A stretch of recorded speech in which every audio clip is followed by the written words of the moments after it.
Hello everyone, welcome to the class of Food Safety and Standard. I am Pooja Palkishore from Department of Biotechnology of Bharati Group of College. In today's class, we are going to study about Sanitation Standard Operating Procedure, which is SSOP in food safety. Now let's see its key points. First is, what is Sanitation Standard Operating Procedure SSOP? Then second, an S S O P में written for यानी किसके लिए S S O P लिखा जाता है. Then tips for writing S S O P यानी S S O P किस तरीके से लिखा जाता है. देन नेक्स्ट है regulatory requirements for S S O P.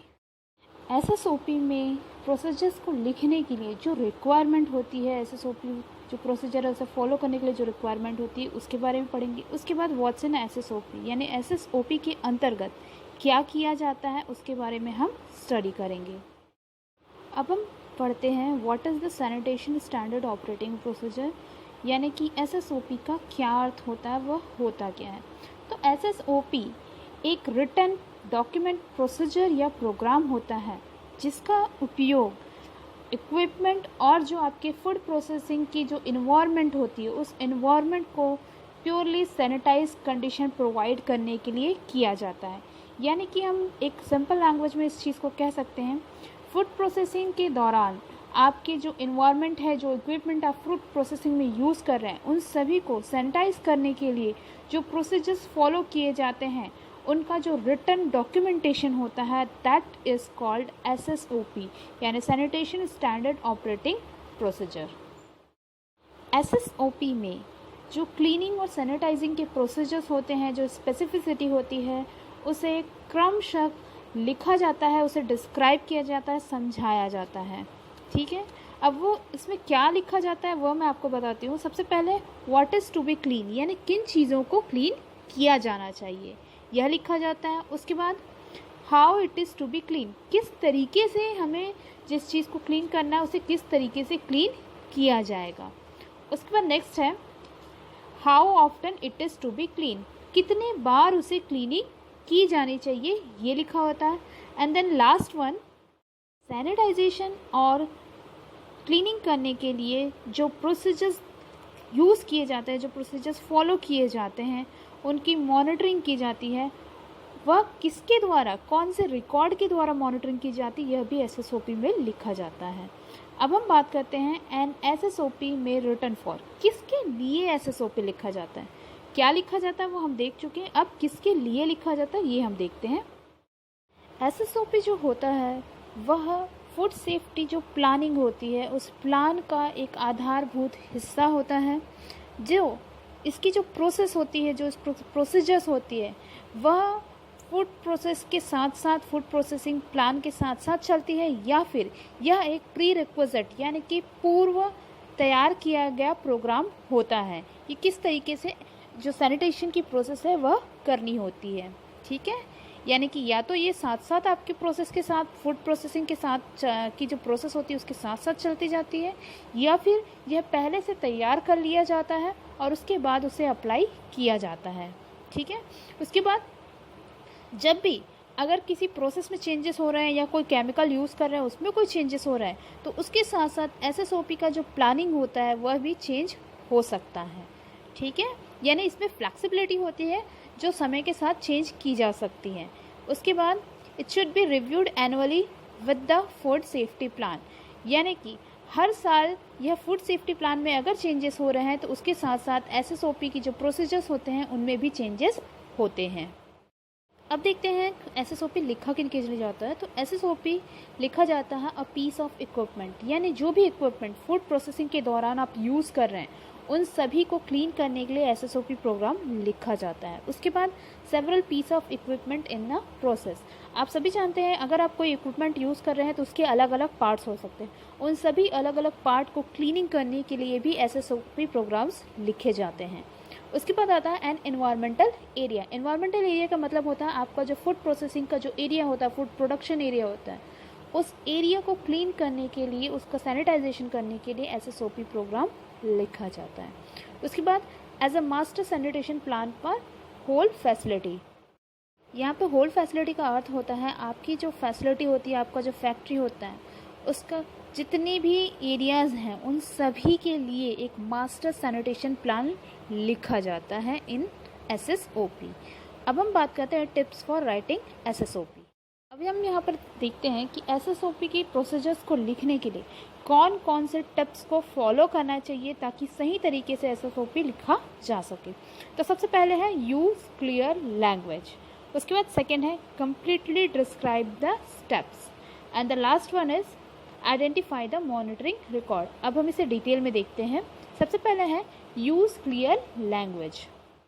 इसमें सबसे पहला पॉइंट आता है SSOP should be written in concise easy to read format, यानी कि SSOP में जो सैनिटाइजिंग प्रोसीजर्स होती हैं वह संक्षिप्त में लिखा होना चाहिए और इतने ईजी मेथड में लिखा होना चाहिए ताकि उसे आसानी से समझा जा सके, आसानी से उसे पढ़ा जा सके। अब नेक्स्ट है simple direct term are most effective. ठीक है, यानी कि अगर आप प्रोसीजर लिख रहे हैं तो उसमें जो टर्म्स यूज़ कर रहे हैं, जो शब्द यूज़ कर रहे हैं, वह बहुत ही साधारण होने चाहिए ताकि आसानी से समझ में आ सके और घुमा कर नहीं लिखना रहता है। डायरेक्ट टर्म्स यूज़ किए जाते हैं किसी भी चीज़ के लिए, किसी भी प्रोसेस के लिए, ताकि वह आसानी से समझा जा सके। अब देखते हैं एम्बिगियस डायरेक्शन और long instruction can be difficult to follow correctly, यानी कि अगर आप अस्पष्ट रूप से लिखेंगे किसी भी इंस्ट्रक्शन को या फिर बहुत ही लंबा इंस्ट्रक्शन लिखेंगे तो उसे फॉलो करना एक फूड हैंडलर के लिए बहुत ही ज़्यादा मुश्किल हो जाता है और सही तरीके से वो फॉलो हो पाता नहीं है। तो इसलिए ज़रूरी है कि वो बहुत ही शॉर्ट यानी संक्षिप्त में लिखा हो और ऐसा लिखा हो कि आसानी से समझा जा सके। नेक्स्ट है if employee are not native speaker consider having a alternative version available in their first language.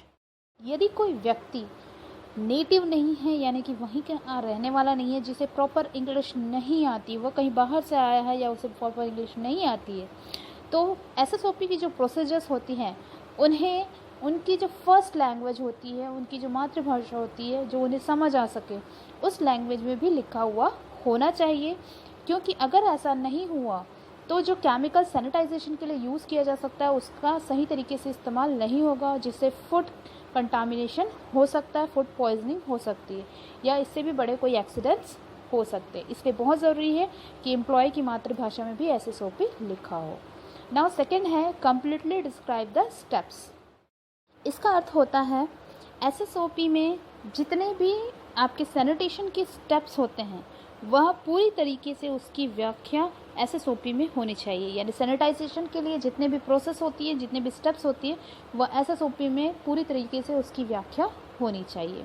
तो इसके लिए क्या क्या किया जाता है ये हम देखते हैं। सबसे पहले है an SSOP is step by step document, यानी SSOP जो होता है वह क्रमशः लिखा गया डॉक्यूमेंटेशन होता है, यानी कि कौन सी प्रोसेस के बाद कौन सा प्रोसेस आना चाहिए। जैसे कि आपको सरफेस को पहले वाटर से क्लीन करना चाहिए, फिर केमिकल से क्लीन करना चाहिए, फिर उसे वार्म वाटर से क्लीन करें। तो इस तरह से स्टेप बाय स्टेप उसकी जो प्रोसेस है, जो प्रोसीजर्स होती है वह लिखी हुई होती है। अब उसमें और क्या किया जा सकता है, आप जो स्टेप बता रहे हैं, जो सीक्वेंस बता रहे हैं, उसे आप नंबरिंग कर सकते हैं। जैसे कि कोई प्रोसीजर उसको 60 नंबर, 50 नंबर, उसका जो सब टाइटल्स हैं उसको 16.1, इस तरीके से आप नंबरिंग देकर उसे सेपरेट कर सकते हैं एक दूसरे से। ठीक है, उसके बाद नेक्स्ट है second, describe the steps completely, यानी जो SSOP होता है उसमें जितनी भी सैनिटाइजेशन की जो प्रोसेस होती है वह कंप्लीटली यानी पूरी तरीके से डिस्क्राइब यानी उसकी व्याख्या पूरी तरीके से होनी चाहिए। जैसे कि किस टाइप के केमिकल, कौन से स्पेसिफिक केमिकल्स यूज़ करने चाहिए फूड प्रोसेसिंग एरिया में, उसका टाइप क्या होना चाहिए, ब्रांड क्या होना चाहिए, नेम क्या होना चाहिए, कितने कॉन्सेंट्रेशन में उसे लेना चाहिए, ये सभी चीज़ें डिस्क्राइब होनी चाहिए। इसके अलावा सैनिटाइजेशन करने के लिए कितना टेम्परेचर होना चाहिए, कितना टाइम आपको एक्सपोज करना है केमिकल्स और सरफेस पे, इक्विपमेंट पे, ये सभी जो चीज़ें हैं वह पूरी तरीके से उसकी व्याख्या होनी चाहिए। ठीक है, नेक्स्ट है add notes for clarification as needed. अगर कोई क्लैरिफिकेशन है उसके बारे में, किसी केमिकल के बारे में कोई नोट है कि इसके इतने टेम्परेचर पे ही रखना चाहिए, इसको कोल्ड एनवायरनमेंट में रखना चाहिए, ये सारे जो चीज़ें हैं यह नोट होनी चाहिए प्रॉपरली। ठीक है, उसके बाद C है an SSOP should be considered a training document, यानी SSOP को एज अ ट्रेनिंग डॉक्यूमेंट लिया जा सकता है, यानी जो ट्रेनीज होते हैं, जो नए एम्प्लॉयज़ हो सकते हैं, उन सभी को SSOP के जो प्रोसीजर्स हैं उनको फॉलो करना सिखाना चाहिए ड्यूरिंग देयर ट्रेनिंग। ठीक है। उसके बाद नेक्स्ट आता है identify the monitoring record. Monitoring records का अर्थ होता है निगरानी रखने वाले रिकॉर्ड्स, यानी SSOP की जो प्रोसेसर होती है उसका रिटन फॉर्म में लिखा हुआ होता है कि कब इसकी सैनिटाइजेशन की प्रोसेस हुई है, कौन सी प्रोसेस की गई है, किसने उसे फॉलो किया। तो ये जो मॉनिटरिंग रिकॉर्ड होता है इसे पहचान कर रखना होता है। तो ये बहुत ज़्यादा ज़रूरी होता है क्योंकि यह फूड सेफ्टी जो प्लान होता है उसका आंतरिक भाग होता है। इस मॉनिटरिंग रिकॉर्ड में बताया जाता है कि क्लीनिंग और सैनिटाइजेशन की जो प्रोसेस है वह की गई है। यह लिखा होता है लॉग्स, चार्ट्स और डॉक्यूमेंट्स के फॉर्म में। ठीक है। अब जो मॉनिटरिंग रिकॉर्ड होता है उनमें हमेशा ये ज़रूरी होता है कि उसमें डेट और जिस पर्सन ने सैनिटाइजेशन की प्रोसेस को मॉनिटर किया है या परफॉर्म किया है उसके इनिशियल्स या फिर उसके नाम के इनिशियल्स या उनका सिग्नेचर होना उस मॉनिटरिंग रिकॉर्ड में बहुत ज़्यादा ज़रूरी होता है, ताकि यह कंफर्म हो सके कि जो सैनिटाइजेशन की प्रोसेस है वो सेफली वहाँ पे परफॉर्म हुई है। ठीक है। इसलिए यहाँ पर आइडेंटिफाई द मॉनिटरिंग रिकॉर्ड होना बहुत ज़्यादा ज़रूरी होता है। अब हम नेक्स्ट स्टडी करते हैं रेगुलेटरी रिक्वायरमेंट फॉर SSOP, यानी SSOP के लिए क्या क्या रिक्वायरमेंट्स ज़रूरी होती है उसे सुचारू रूप से चलाने के लिए। तो सबसे पहले implantation and monitoring of SSOP, यानी कि SSOP के जो प्रोग्राम्स होते हैं उसे किसी भी ऑपरेशन को यानी कि फूड प्रोसेसिंग करने से पहले उसे फॉलो करना चाहिए किसी भी ऑफिशियल इस्टेब्लिशमेंट एरिया में। ठीक है। यानी कि implantation and monitoring of SSOP। उसके बाद किसी भी ऑफिशियल इस्टेब्लिशमेंट को ज़रूरी है कि अगर कोई और प्रोसीजर SSOP का यूज़ किया जा रहा है तो उसे स्पेसिफाई करना चाहिए। ठीक है। उसके बाद डेली इम्प्लांटेशन और मॉनिटरिंग करना SSOP में बहुत ज़्यादा ज़रूरी होता है। अब नेक्स्ट आता है मेंटेनेंस ऑफ SSOP। ठीक है। SSOP का मेंटेनेंस इसलिए किया जाता है ताकि हम ये चीज़ को श्योर कर सकें, इस चीज़ को इंश्योर कर सकें कि SSOP का जो प्लान यूज़ किया गया है वह इफ़ेक्टिव है कि नहीं है। ठीक है। अब अगर इफ़ेक्टिव होगा तो वह डायरेक्ट कंटामिनेशन और क्रॉस कंटामिनेशन जो होता है फूड में उसे पूरी तरीके से रोक देगा। दैट मीन्स वहाँ पर आपके जो भी इक्विपमेंट, यूटेंसिल्स या जो भी आपका पर्सनल हाइजीन है उसे हम बहुत ही अच्छे से मेंटेन करना है, बहुत ही अच्छे से वहाँ पर SSOP के प्लान्स को फॉलो करना होता है। ठीक है। ताकि SSOP के जो प्लान है वो इफ़ेक्टिवली फॉलो हो सके। नेक्स्ट आता है SSOP करेक्टिव एक्शन। SSOP के जो प्लान्स हमने फॉलो किए उसके बाद भी फूड में किसी तरीके से कंटामिनेशन आ रहा है, यानी कि फूड से किसी को नुकसान पहुंच रहा है, किसी कंज्यूमर को नुकसान पहुंच रहा है, तो ये बहुत ज़रूरी होता है कि SSOP के जो प्रोसीजर्स है उनमें चेंज लाया जाए और एक करेक्ट एक्शन को फॉलो किया जा सके ताकि जो कंटामिनेशन आ रहा है वह कंटामिनेशन पूरी तरीके से दूर हो जाए। अब नेक्स्ट आता है SSOP रिकॉर्ड कीपिंग, यानी SSOP के जो प्रोसीजर्स फॉलो किए गए हैं, ठीक है, उनका प्रॉपरली डेली रिकॉर्ड बनना चाहिए। यानी कि रोज़ कौन से केमिकल से क्लीनिंग की जा रही है, बिफोर यूजिंग द एरिया कौन से तरीके से क्लीनिंग की गई है, आफ्टर यूजिंग कौन सी क्लीनिंग की गई है। तो ये सारी जो चीज़ें हैं उन सभी को रिकॉर्ड के फॉर्म में रखना बहुत ज़्यादा ज़रूरी होता है। ठीक है। अब हम नेक्स्ट बात करते हैं व्हाट्स इन SSOP, यानी SSOP के अंतर्गत में किया जाता है। ठीक है। तो सबसे पहले इसमें दो चीज़ें फॉलो की जाती हैं। पहली चीज़ होता है प्री ऑपरेशनल SSOP, दूसरा होता है ऑपरेशनल SSOP।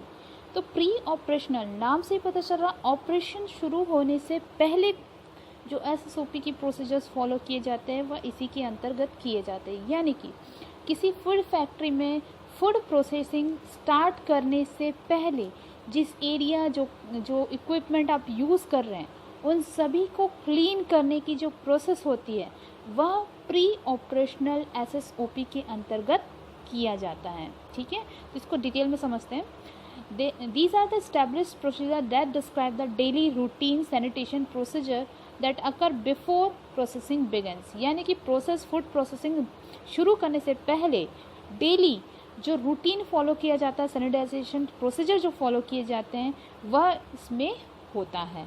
ठीक है, इस प्रोसीजर में ये लिखा होना चाहिए कि किस तरीके के केमिकल्स हमें सरफेस, यूटेंसिल या इक्विपमेंट में लिखे होने चाहिए, जिससे कि वह डायरेक्ट कंटामिनेशन या फिर जो क्रॉस कंटामिनेशन हो सकता है उससे बच सकें।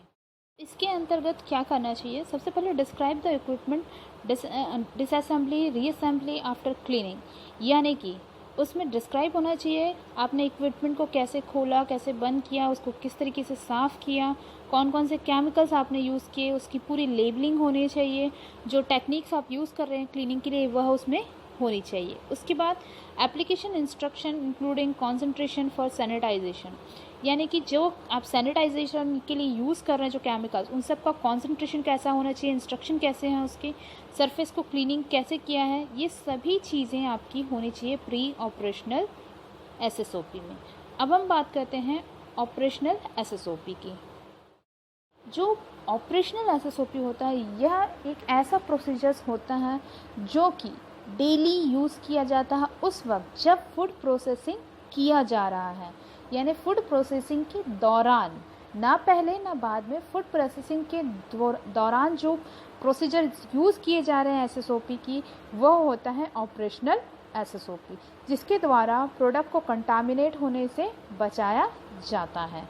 ठीक है, इसके अंतर्गत देखा जाता है कि जो इन्वायरमेंट का सैनिटाइजेशन हुआ है वो सही हुआ है कि नहीं, आपके जो फूड प्रोडक्ट हैं वो ठीक तरीके से स्टोर हुए हैं कि नहीं, ठीक तरीके से हैंडलिंग हुए हैं कि नहीं है। स्पेशली जब कोई मीट या फिर पोल्ट्री प्रोडक्ट, फूड प्रोडक्ट आप प्रोसेसिंग करवा रहे हैं, उस वक्त इस बहुत ज़्यादा ज़रूरी होता है इन चीज़ों को ध्यान रखना। ठीक है, तो इसके एप्लीकेशन कैसे किए जाते हैं? तो सबसे पहले equipment and utensil cleaning, sanitizing, disinfecting during product as appropriate as break between shift at mid shift cleaning। ठीक है, यानी कि जो भी आप इक्विपमेंट या यूटेंसिल यूज़ कर रहे हैं, बर्तन यूज़ कर रहे हैं फॉर फूड प्रोडक्शन, उसे हमेशा साफ़ करते रहना चाहिए किसी भी टास्क को कंप्लीट होने के बाद, या फिर एक कंप्लीट इंटरवल के बाद, या हर कुछ समय के बाद उसे क्लीन करते रहना चाहिए। ऑपरेशनल एसएसओपी में दूसरी चीज़ होती है प्रोसीजर फॉर एम्प्लॉय हाइजीन। ठीक है, यानी कि जो फूड हैंडलर्स होते हैं, जो वहाँ के एम्प्लॉय होते हैं, उनकी जो पर्सनल हाइजीन होती है, यानी कि उनका जो अटायर होता है, उनकी जो ड्रेस होती है वो कैसे होना चाहिए, उन्हें हमेशा ग्लव्स पहनना चाहिए, हेयर कैसे होने चाहिए, हैंड वॉशिंग की जो फैसिलिटीज़ हैं, उनका हेल्थ कैसा होना चाहिए, ये सभी फूड प्रोसेसिंग के दौरान किस तरीके से होना चाहिए, उनका बिहेवियर कैसा होना चाहिए, ओवरऑल उनकी पर्सनल जो हाइजीन है वो किस तरीके से होना चाहिए ड्यूरिंग द फूड प्रोसेसिंग, यह सभी प्रोसीजर्स ऑपरेशनल एसएसओपी के अंतर्गत आते हैं। इसके नेक्स्ट और लास्ट आता है product handling in raw and in cooked product area. ठीक है, यानी कि आप सभी जानते हैं कि कभी भी रॉ फूड और कुक्ड फूड को एक साथ नहीं रखा जाता है, तो उनकी जो हैंडलिंग है वो किस तरीके से की जानी चाहिए वह भी एसएसओपी के अंतर्गत बताया जाता है, ऑपरेशनल एसएसओपी के अंतर्गत। इस प्रकार से एसएसओपी के द्वारा जो भी क्लीनिंग की प्रोसेस आप फूड प्रोडक्शन एरियाज़ में यूज़ कर रहे हैं उन्हें डॉक्यूमेंट किया जाता है। Thank you everyone for watching the video.